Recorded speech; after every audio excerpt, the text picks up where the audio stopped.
할 전문가는 증권대학의 김동희 대표와 신한금융투자의 한범우 연구원께서 자리해 주셨습니다. 두 분 어서 오세요. 네, 안녕하세요. 네, 먼저 한범우 연구원님, 시장이 굉장히 조심스러워요. 전고점 돌파 시도에까지의 급반등 이후에 여기서 더 추가적으로 올라가서 정말 그야말로 연말 랠리를 즐길 수 있느냐, 아니면 되돌림 조정을 받느냐에 대한 기로에 놓였다라고 해도 과언이 아닐 텐데 판단을 해볼 수가 있습니까? 오늘 시장을 통해서요. 오늘 시장에서 투영해가지고 연말까지에 대한 방향성에 대한 이야기를 드리는 건 사실 섣부르다라고 생각이 듭니다. 앞서 다른 전문가께서도 이야기를 하셨던 것처럼 이번 주에는 굉장히 굵직한 이슈가 많고요. 전체적인 방향성은 굉장히 문제의 해결적으로 가닥을 잡아나가고 조금씩 근접화되고 있다라는 건 분명하지만 예단을 해서 접근을 하기에는 종전까지 기대 심리가 선반영됐다가 지수가 되밀렸던 기억들이 좀 남아있다라는 측면이 부담일 것 같고요. 일단 오늘의 긍정적인 면이라면 거래가 감소하면서 관망하는 가운데에서 수급의 균형추가 어느 한쪽으로 쏠리지 않았다라는 건 분명합니다. 정책에 대한 기대감들이 남아있고 정책에 대한 공조에 대한 기대 심리들이 높아져 있기 때문에 지수의 하단은 굉장히 단단한 것 같고요. 이제 남아있는 부분이라면 120일 이동평균선 또 그리고 직전 고점인 1920, 1950인지에서의 상향 돌파 여부가 될 텐데요. 현재까지의 분위기 그리고 이번 주 중반 이후에 나타날 정책 기대감들을 토대로 한다면 추가적인 상승 여력은 충분하다라고는 생각하고 있습니다. 그리고 기대감 때문에 하단에 대한 지지력도 어느 정도 좀 있다라는 거네요. 네, 그렇습니다. 1920에서 1950 지금 돌파에 대한 기대감 어느 정도로 있을지 모르겠는데 가능하다라고 보십니까? 김동희 대표님. 가능하죠. 근데 이제 문제는 뭐냐면 지금 올라가면 하루에도 100포인트가 올라갈 수 있는 여력이 있는 장 아니겠습니까? 그렇지만 1950에서 2000포인트대의 매물대가 이제 상당히 좀 두터운 상태인데 이것이 이제 뭐 유럽이라든지 중국 쪽에서의 훈풍이 불어온다면 충분히 그 영역을 돌파할 수 있습니다. 그렇지만 그렇지 않을 가능성도 우리가 염두에 둬야 되는 지금 그 부분이다라고 좀 말씀을 드릴 수가 있을 것 같아요. 좀 정리를 해본다면 지금은 이번 주에 굉장히 많은 이벤트, 중요한 이벤트, 특히 연말까지의 장세를 가늠하는 이러한 이벤트들이 지금 놓여있기 때문에 오늘 같은 경우는 눈치 보기 관망세가 좀 전개됐다라고 좀 볼 수가 있겠습니다. 이번 주 유럽 정치 이벤트들 줄줄이 놓여있죠. 한번 표를 좀 보여주시면요. 네. 굉장히 많은 이제 이벤트들이 있는데 가장 중요한 부분들이 8일부터 9일까지 열리는 유럽 EU의 정상회의라고 좀 볼 수가 있겠습니다. 이번 회의에서 EFSB 확충 방안 그리고 ECB의 역할 확대와 같은 이러한 논의가 이루어질 전망인데 여기서 구체적인 방안이 나온다면 글로벌 증시에 대한 방향성을 바꿀 수 있는 좀 사안들이 될 수가 있기 때문에 좀 대단히 중요하다고 말씀드릴 수가 있겠지만 그러나 반대편에서 한번 생각해 본다면 해법의 도출이 실패한다든지 아니면은 현재 시장에서 예상하고 있는 그 수준 이하의 합의안이 도출될 경우에는 전고점, 즉 1950에서 2000포인트를 뛰어넘는 흐름이 바로 전개되기가 좀 어렵다라고 좀 볼 수가 있겠습니다. 중국의 지표도 대단히 중요하죠. 최근 들어서 여러 가지 중국의 지표들, 주가의 흐름이 부진하면서 긴축 완화에 대한 기대감이 상당히 높아가고 있는 이러한 그러한 시장의 상황입니다. 즉 종합해 본다면 유럽과 중국 등 주변국 글로벌 이슈들이 굉장히 좀 우호적으로 이렇게 돌아가고 있지만 한 번의 이벤트로서 지금 전반적인 분위기를 바꿔놓는다는 것은 어렵기 때문에 섣불리 이제 예단한다든지 아니면은 선제적으로 지수가 어느 구간을 돌파하면서 산타랠리가 나타날 것이다라는 기정사실화를 해놓고 시장에 대응하는 것은 지금 바람직하지 못하다라고 좀 볼 수가 있겠고요. 이런 이벤트들을 좀 확인한 다음에 대응해야 하는 한 주가 될 것이다라고 좀 정의를 내리도록 하겠습니다. 네. 많은 이벤트들을 앞두고 오늘 그 기대감의 결과물을 확인을 어떻게 해야 하는지 우리가 기대감과 우려감이 뒤섞인 월요일이 됐는데 이벤트를 앞두고 이제 증시 대기 모드이지 않았습니까? 네. 근데 오늘 밤에 독일과 프랑스가 만나고 8일과 9일에는 EU 정상회담을 앞두고 있고 그런 것들 다 알고 있어요. 네. 기사를 보면 요새 투자자분들이 워낙에 똑똑하기 때문에요. 그런 것들 예측하기 힘들다. 이런 것들 전문가들의 말을 듣자고요. TV를 시청하는 것이 아니잖아요. 네. 어느 정도의 좀 힌트를 좀 주셔야 되지 않을까요? 굉장히 여느 방송가들 굉장히 공격적으로 얘기를 하시는군요.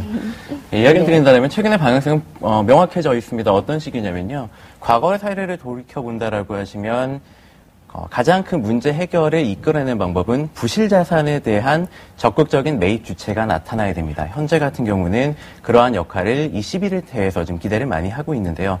최근에 한 일주일 정도 나타났던 부분에서 변화된 요인들을 말씀해 드리겠습니다. 먼저 연준을 위치로 해가지고 주요국 중앙은행들이 달러와 스왑 금리를 내렸습니다. 이 이야기는 혹시라도 발생할지 모르는 문제 악화가 될 경우에 나타날 수 있는 은행권의 유동성이 쇼티지가 나타나는 부분, 흔히 이야기하는 뱅크런을 막아주겠다라는 부분은 드러났다라고 생각이 들고요. 조금은 우회적인 방안에서의 지원책들도 나타나고 있습니다. EFSF 증액을 통해 가지고 각국에 있었던 국채를 신규로 투자하게 되는 투자자들에게 신용을 보강해주겠다는 이야기가 나오거든요. 어떠한 식의 구도냐라면 종국에는 독일 측에 이야기하는 것처럼 재정의 전체적인 통합을 이끌어낼 겁니다. 하지만 그 과정에서는 17개 국가들의 합의들이 나타나야 되기 때문에 쉽지 않다라고 생각이 들고요. 종국에 나타나기 위한 재정 통합에 앞서 있는 단계에서 일단 ECB는 일정 부분의 유동성을 확충을 해주고 아마 기준금리 인하의 시그널이 나타날 겁니다. 그리고 3개월물에 대한 국채 매입이 나타날 것 같고요. 이러한 부분들을 통해서 ECB가 가담을 해주는 그림이 나타난다. 첫 번째 조건. 두 번째 조건은 독일 측이 이야기하는 것처럼 재정적인 통합이 조금은 더 한 발짝 진행이 될 거다. 두 번째 조건. 그렇게 된다라면 시장이 가장 기대하고 있는 부실 자산에 매입해줄 수 있는 주체에 대해서 유럽의 정책 당국들이 종전에 비해서는 보다 문제의 심각성을 인식을 하고 조금 다각적인 방법론들을 모색하고 있다라는 공감대를 이끌어낼 겁니다. 지금 현재 깔아놓은 멍석을 가지고 ECB라든가 EU 재정당국에서 이제 걷어차기에는 너무 많이 와 있고요. 문제의 심각성도 굉장히 심각합니다. 지금은요. 네. 독일도 지금의 사태를 아주 그냥 무시를 해버리지는 않을 것이다라는 생각이 이탈리아의 거죠. 다음 타자는 독일도 아니고 프랑스도 아니고 자본주의입니다. 예. 그러면 오늘 이제 독일과 프랑스가 만나지 않습니까? 네. 거기서 어느 정도의 얘기만 또 구체적으로 나온다면 미국에 이어서 또 우리 시장까지 내일의 또 상승을 기대해 볼 수 있지 않을까라는 생각도 해보는데요. 네, 아무래도 이번 주 같은 경우에는 네. 정책에 대한 입김들이 주 후반까지 계속 이어질 겁니다. 당장 오늘 내일 안 나온다 그래도 EU 재무장관 정상들 만나서 분명히 무슨 얘기 할 거다라는 기대 심리가 있을 것 같고요. 네. 독일, 프랑스가 할 수 있는 가장 큰 이야기는 사실상 독일이 가장 원했던 게 재정에 대한 감독권을 갖겠습니다라는 이야기인데요. 유럽의 생각을 해보시면 독일의 의견에 비토를 놓을 수 있는 국가는 사실상 그 정도의 파괴력을 지닌 나라는 프랑스하고 이탈리아 정도밖에 없습니다. 근데 독일과 프랑스가 일정 부분 접점을 많이 만들어냈다라는 이야기들이 최근에 들려옵니다. 이 이야기는 종전에 비해서 기대 심리를 높일 수 있는 가장 큰 이유가 되겠고요. 아무래도 이번에 사르코지 대통령과 메르켈 총리가 만나가지고는 어떠한 식으로 독일과 프랑스의 공통된 의견을 개진합시다라는 시그널을 시장에 던져줄 수 있다라고 생각이 듭니다. 그 가능성을 좀 더 우위를 점치고 계시는군요. 네, 최근에 여름 굉장히 긍정적으로 바뀌어가고 있습니다. 네. 아직까지 독일과 프랑스 이견은 분명히 있습니다. 하지만 지난주 보면 은행 자본 확충 합의 등이 있었던 만큼 이제 조금씩 좀 화합을 이뤄내지 않나라는 그 기대감이 있습니다. 아까 첫 번째로는 ECB의 역할에 대해서도 중요성을 얘기를 해주셨잖아요. 이번 주에 이제 유럽의 중앙은행의 금리 결정 나오는데 인하에 대한 얘기가 좀 더 많더라고요. 네. 그러면 또 한 번의 유동성 공급으로 인식을 해서 호재로 다가올 수도 있을 텐데 그렇습니까? 양면적인 시각이 필요하신 부분인 것 같아요. 분명히 그 유동성을 공급한다, 있는 유동성을 더 준다 만다로 하면 기준금리 인하는 유동성을 주는 겁니다. 하지만 ECB가 선택하고 있는 정책은 불태화 정책이라고 합니다. 유동성을 향해 내다파는 만큼 시중에 있는 유럽 은행들한테 자금을 ECB의 창구로 예치를 시키는 방법을 택합니다. 실질적인 유동성을 제한을 시키는 정책을 많이 쓰고 있는데요. 이번에 나타나는 거는 그 기간 자체를 3개월물로 늘린다는 얘기들이 있거든요. 이 이야기는 시장에 공급하는 유동성의 총량 자체도 종전보다는 더 공격적으로 늘리겠다라는 적극성은 보여질 거라고 생각하고 있습니다. 네. 한영구원님 말씀 들어보면 이번 주를 좀 부정적인 것보다 약간 긍정적인 시각으로 약간 예측이 좀 가능한 것 같습니다. 김동기 대표님 더 하실 말씀이 있으세요? 네네. 좀 단일하게 이제 시청자분들이 워낙 많은 얘기를 듣다 보니까 좀 오히려 복잡하니까 좀 단일한 기준을 제시해드리면요. 지금 아까 1950에서 2000포인트대에 매물대가 좀 많이 존재한다고 좀 말씀드렸습니다. 지금 기술적인 흐름을 보면서 좀 그 기준을 제가 좀 제시해드리면요. 차트를 좀 보여주시면요.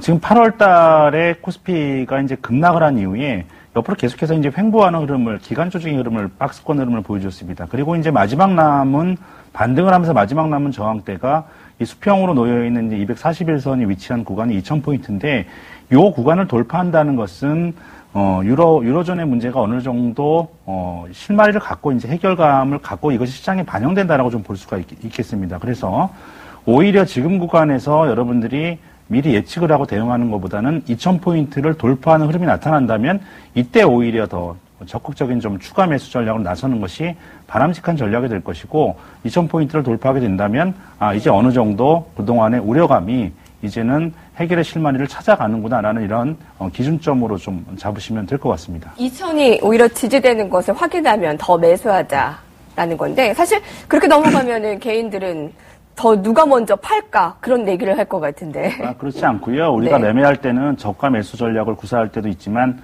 추세 매매 전략이라는 건 분명시 필요합니다. 올라가는 종목이 삼성전자도 제가 그런 차원에서 계속 말씀드렸죠. 시장은 옆으로 박스권 행보 과정을 보여주고 있지만 삼성전자는 계속해서 돌파해갈 때마다 추가적으로 매수해 나가는 추세 매매 전략이 훨씬 더 정확하다고 좀 말씀을 드렸듯이 이 안에서 박스권 안에서는 상단부와 하단부에 대한 그러한 매매가 가능하겠지만 박스권을 돌파하고 나면 오히려 추가적으로 한 단계 주가가 레벨업을 할 수 있는 구간을 넘어가기 때문에 그 구간 속에서 우리가 추가 매수를 하는 것이 훨씬 더 바람직한 전략이다라는 네. 부분을 강조드리겠습니다. 네. 아무튼 2,000포인트 이상에서는 팔자세가 더 가세될 것 같은데, 김종기 대표님 말로는 추세 매매로 봤을 때 오히려 더 그런 것에 가세해서 매수해보는 것도 나쁘지 않겠다라는 의견을 줬습니다. 그런데 그것은 추후 정고점을 돌파해서 안정을 찾은 이후의 흐름이니까요.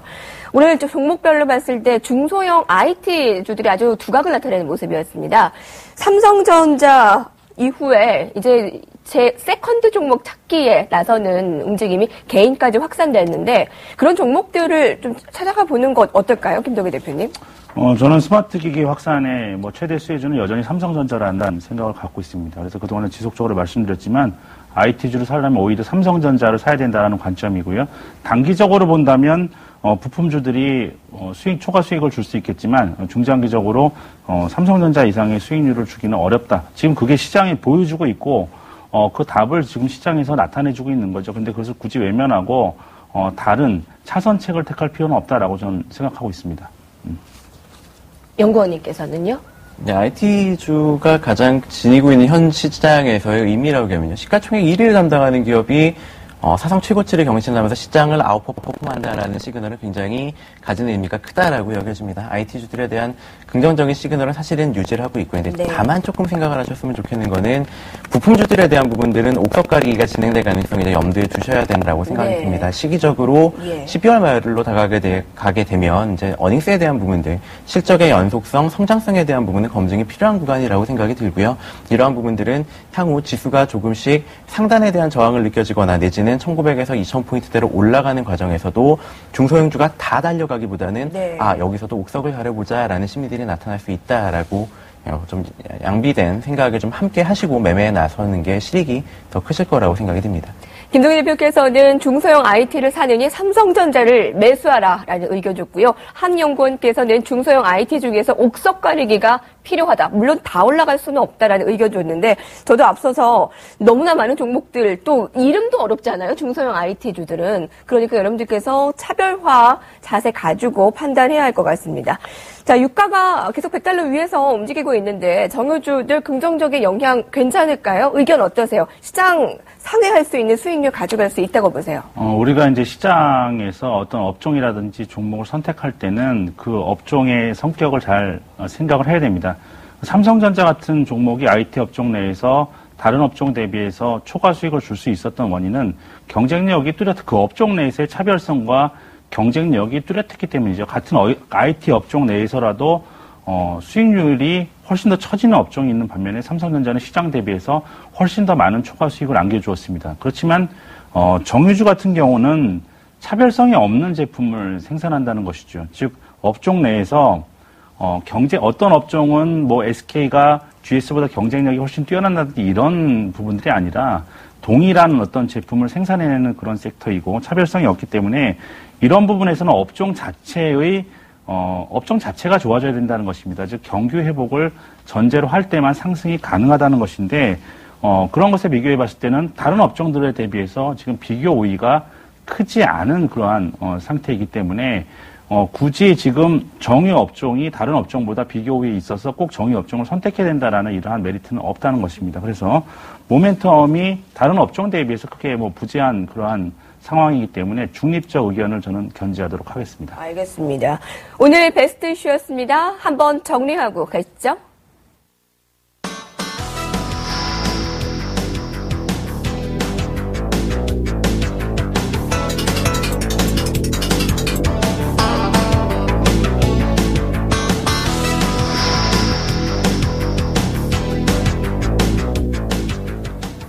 네, 오늘의 워스트 이슈입니다. 그동안 잘 달렸던 철강주들 볼 텐데요. 오늘은 약세였습니다. 자, 그동안 긴축에 대한, 그러니까 중국 긴축 완화에 대한 기대감으로 포스코가 상승세를 나타냈는데, 오늘은 과연 숨고르기로 봐야 하는 것인지, 아니면 지금 그동안에 좀 안 좋았던 면이 있었잖아요, 포스코가. 그 중국 긴축 완화 그 전에는요. 자, 그래서 4분기 영업이익에 대한 부담감이 있을 것이기 때문에 여기서 더 올라가기에는 쉽지 않을 것이다라는 지금 의견이 있습니다. 어떻습니까, 김종기 대표님? 철강 업종 과거에 이제 포스코가 갖고 있던 매력 중에 이제 가장 큰 부분이 독점이었다는 것이죠. 그렇지만 지금은 여러 경쟁 업체들이 이제 상존한다는 것이고, 또 한 가지는 다른 지금 중국의 어떤 긴축 완화를 전제로 해서 주가에서 이미 어느 정도 반영된 그러한 측면이 있기 때문에 지금 뚜렷한 실적 모멘텀이 없는 상태입니다. 그래서 주가가 지금 아까도 정유주와 마찬가지로 다른 업종 대비해서 비교 우위를 갖는 모멘텀이 존재하고 있지 않기 때문에 역시 마찬가지로 시장 수익률 이상의 수익률을 주기는 어렵다라고 좀 말씀드리겠습니다. 네, 한범우 연구원께서는요? 네, 철강 같은 경우에 앞서 말씀하신 거랑 거의 동일한 견지입니다. 철강이나 정유나 이렇게 중국 관련 플레이들 같은 경우는 소재 업종이 가장 크게 민감한 거는 중국의 경기, 중국의 정책이 어떻게 쓰여집니다. 이런 부분입니다. 최근에 나타난 부분은 지준율 인하하면서 분명히 종전에 비해서는 글로벌 공조, 적극적인 유동성 창출 이러한 부분에 한 발 다가선 건 분명하지만요. 가시화될 때까지의 시차가 분명히 소요될 거다라는 측면도 무시할 수 없을 것 같습니다. 시장을 단기적인 트레이딩 대상으로는 가능할 것 같지만요. 장기적인 흐름으로 끌고 가는 부분에 있어서는 조금 한 발 물러서 계시는 게 타당하다라고 보고 있습니다. 예. 알겠습니다. 자, 철강주 오늘 약세 흐름 두 분은 약간 보수적인 의견을 주시는 것 같네요. 자, 지금부터는 내일장 전망과 함께 이번 주를 전망을 해볼 텐데, 자, 지난주 유럽 위기에 각국의 정책 공조 그리고 중국의 지준율 인하 등으로 주간 상승률이 대체적으로 7% 이상이었습니다. 뉴욕은 올 한 해 마이너스 수익률에서 플러스로 돌아섰고요. 이번 주가 굉장히 좀 주요한 가시권이 될 것 같은데 예상을 해볼까요? 김도계 대표님. 아까도 말씀드렸지만은 1950에서 2000포인트대에 굉장히 두터운 지금 매물대가 존재하고 있는 이러한 상황입니다.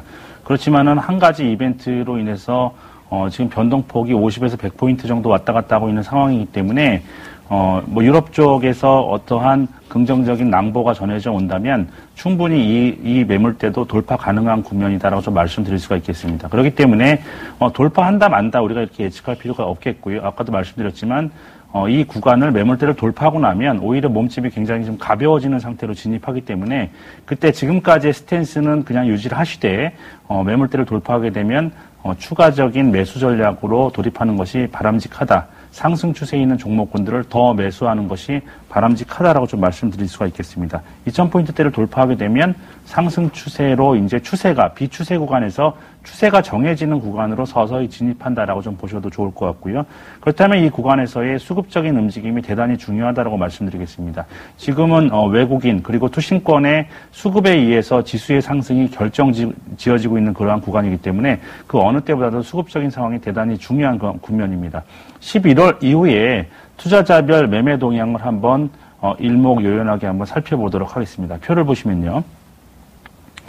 여러분 지금 보시고 계신 그림이 11월 이후에 투자자별 매매 동향인데 모두 세 차례에 걸쳐서 좀 변동되는 흐름이 보여지고 있습니다. 11월 초에는 혼조권을 보여주고 있다가 공매도 재개 이후에 외국인이 강한 매도세를 보여주고 개인들은 매수를 하는 흐름을 보여주고 있는데 11월 말부터 개인들은 강력한 매도 그리고 외국인들의 매수, 기관의 매수세 이렇게 좀 가닥을 잡을 수가 있고요. 최근 들어서는 개인들의 매도 그리고 기관과 외국인의 순매수가 시장의 전반적인 수급 구도를 차지하고 있다라고 좀 볼 수가 있겠습니다. 수급적인 측면에서 본다면 이러한 구도가 유지가 된다면, 즉 외국인과 투신이 사게 되면은 지수가 올라가는 그러한 국면이기 때문에 이러한 수급 구도가 유지가 된다면 아까 말씀드렸던 강한 매물대를 돌파하는 흐름도 좀 가능할 것으로 보여지고 있습니다. 환율 역시 1150원대 밑에서 안정적인 흐름을 보여주고 있는 상황이고요. 네. 그렇지만 만약에 1950포인트를 돌파하는 이런 과정 속에서 다시 개인들만 매수하는 이러한 수급 구도로 전환이 된다면 다시 박스권 안으로 회귀할 가능성도 우리는 배제를 할 수가 없겠습니다. 그렇기 때문에 1950포인트를 전후한 구간에서 수급 구도가 지금과 같은 상태로 유지가 되는지 아니면은 전환이 되는지를 여러분 잘 살피면서 보시는 게 가장 큰 관건이다라고 말씀드리겠습니다. 한범우 연구원님께서는 이번 주 초반보다 중후반이 이제 정책들이 가시화되면서 긍정적인 의견을 주셨잖아요. 네. 그러면 김동희 대표님 말씀대로 2000포인트 이상에서는 오히려 더 사야 하나요? 아니면 오히려 반대 의견을 갖고 계십니까? 지수대가 가지는 의미가 여러 가지가 있을 겁니다. 추세로의 복귀라는 부분은 2000포인트 위쪽은 맞다라고 생각은 하는데요. 근데 그 위쪽에서 사실 이제 글로벌 증시를 짓누르고 있는 악재가 유럽 문제만은 분명히 아닙니다. 글로벌 저성장에 대한 문제가 있고요. 네. 미국 경기가 조금 종전보다는 조금 속도가 좀 둔화되는 거 아닙니까라는 부담감들도 분명히 2000선 위쪽엔 자리가 할 거다라고 생각이 들거든요. 그러니까 일단 2000포인트대까지 먼저 가는 게 일단 이번 주에 있어서는 관심일 것 같습니다. 주 후반으로 갈수록 정책적인 이슈들은 좋아질 거다라고 생각이 들고요. 사실 연말까지 놓고 보시게 되면 수급상에 있어서도 약간의 교란 요인들은 있을 겁니다. 대규모 이제 외국계 자금 같은 경우에는 클로징 시즌에 들어와 있다라고 보셔야 될 것 같고요. 연말에 배당을 바라게 되는 연기금이나 투신권의 매수세가 흔히 이야기하는 윈도우 드레싱이 연말에 크게 들어올 수 있다? 당연한 얘기인 것 같고요. 외국인 같은 경우에는 프로그램을 이용해가지고 막판 매매로 나간다. 이러한 얘기도 당연할 것 같습니다. 수급 구도는 약간의 교란 요인들이 연말이기 때문에 나타날 수 있다라는 생각을 하고 있고요. 2000포인트 위쪽에서 추격 매수냐, 상단에 대한 저항이냐 이러한 부분보다는 일단은 2000포인트까지 저점과 고점에 동시에 올려나가는 박스권 흐름을 이번 주에 먼저 확인을 하십시다라는 이야기를 먼저 드리겠고요. 정책에 대한 부분이 시장을 가장 크게 짓누르다 보니까 그 이후에 대한 판단은 정책에 나오는 걸 보고 다시 말씀을 드려야 될 것 같습니다. 네, 너무 목표를 좀 넓게 잡는 것도 좋지만 이번 주를 좀 확인하고 가자라는 측면에 의견을 주셨네요. 네, 증권대학의 김동희 대표와 신한금융투자의 한범우 연구원께서 말씀 주셨습니다. 고맙습니다. 네, 감사합니다.